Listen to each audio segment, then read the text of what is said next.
Assalamualaikum warahmatullahi wabarakatuh. Perkenalkan, saya Muhzaim Azhar, dosen pengampu mata kuliah Fikih Munakahat pada perguruan tinggi. Kali ini kami akan membahas tema tentang nikah siri, yang mana praktik nikah siri ini banyak terjadi dan menimbulkan problem hukum di tengah masyarakat. Adapun materi yang akan kita pelajari, yang pertama, pengertian nikah siri. Yang kedua, dasar hukum nikah siri. Yang ketiga, hukum nikah siri. Yang keempat, pengertian dan hukum nikah di bawah tangan. Yang kelima, dasar hukum nikah di bawah tangan. Yang keenam, penyebab terjadinya pernikahan di bawah tangan. Yang ketujuh, dampak hukum nikah di bawah tangan dan nikah siri. Adapun pengertian nikah siri adalah secara etimologis berarti nikah yang rahasia. Adapun secara terminologis adalah pernikahan yang dilakukan dengan secara sembunyi-sembunyi dengan tidak diadakan resepsi dan sebagainya dengan alasan pernikahan ini tidak diketahui oleh orang banyak. Dengan kata lain, nikah siri adalah nikah yang disembunyikan, dirahasiakan, dan tidak diekspos ke dunia luar. Dasar hukum nikah siri. Nikah siri tidak hanya dikenal pada zaman sekarang ini, tetapi juga telah ada pada zaman sahabat. Bahkan istilah itu berasal dari ucapan Umar bin Khattab saat beliau diberitahu bahwa telah terjadi pernikahan yang tidak dihadiri oleh saksi, kecuali hanya seorang laki-laki dan seorang perempuan. Beliau berkata, "Hadza nikahus sir wala ujizuhu law kuntu taqaddamtu la rajamtu." Ini adalah nikah siri. Saya tidak membolehkannya, dan sekiranya saya tahu lebih dahulu, maka pasti akan saya rajam. Ada perbedaan di kalangan ulama terkait hukum nikah siri. Menurut ulama Syafi'iyah dan Hanafiyah bahwa nikah siri diperbolehkan, sedangkan Malikiyah membolehkan dalam keadaan darurat, dan adapun Hanabilah menyatakan hukumnya adalah makruh.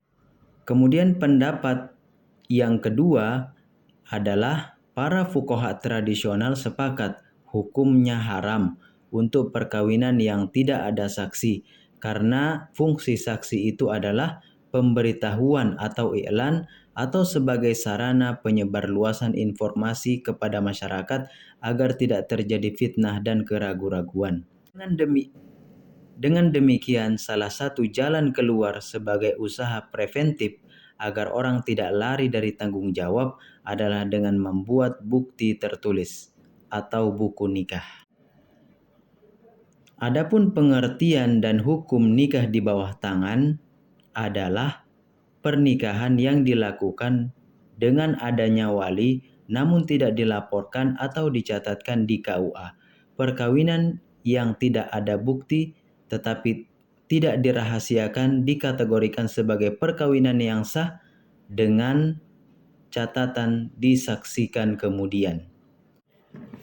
Istilah nikah di bawah tangan muncul setelah Undang-Undang Nomor 1 Tahun 1974 tentang perkawinan berlaku secara efektif tanggal 1 Oktober 1975.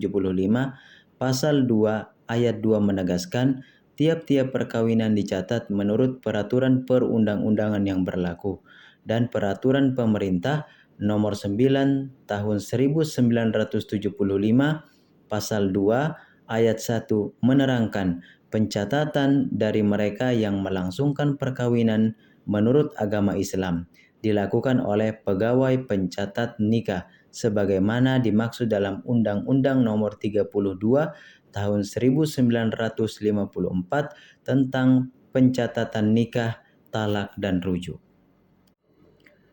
Penyebab terjadinya pernikahan di bawah tangan yang pertama, karena melakukan poligami dan sulit mendapatkan izin dari istri yang sebelumnya.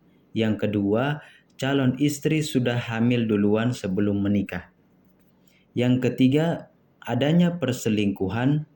Yang keempat, menjaga diri dari perbuatan dosa atau zina. Yang kelima, tidak mendapatkan restu dari orang tua. Yang keenam, kedua mempelai sudah sama-sama berusia senja. Yang ketujuh, tidak cukup syarat dan malas mengurus persyaratan yang sesuai dengan prosedur. Adapun dampak hukum dari nikah siri, yang pertama terhadap istri adalah tidak dianggap sebagai istri yang sah. Yang kedua, tidak berhak atas nafkah dan warisan dari suami jika ia meninggal dunia. Yang ketiga, tidak berhak atas harta gonogini jika terjadi perpisahan, karena secara hukum perkawinan dianggap tidak pernah terjadi.